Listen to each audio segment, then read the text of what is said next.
ఆ పథకాల గురించి మరియు గవర్నమెంట్ చేసినటువంటి పనుల గురించి చెప్పవలసిందిగా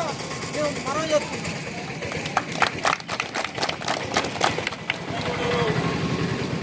కాంగ్రెస్ పార్టీ మండల అధ్యక్షులు మారబోయిన వెంకటేశ్వర్ గారి ఆధ్వర్యంలో ఈరోజు కాంగ్రెస్ పార్టీ ప్రభుత్వం వచ్చిన తర్వాత పేద ప్రజలు లబ్ధిదారులందరినీ ఎన్నిక చేసి గ్రామ సభలు నిర్వహించి గ్రామ సభలలో ఎవరైతే లబ్ధిదారుల ఎన్నిక జరిగిందో ఎన్నిక జరిగినటువంటి లబ్ధిదారుల కోసం ఈరోజు 4 సంక్షేమ పథకాలు అమలు చేయడం కోసం ఈరోజు పైలట్ ప్రాజెక్టుగా మా చిన్నగూడెం మండలంలో తుమ్మిలచెరువు తండాకి విచ్చేస్తున్న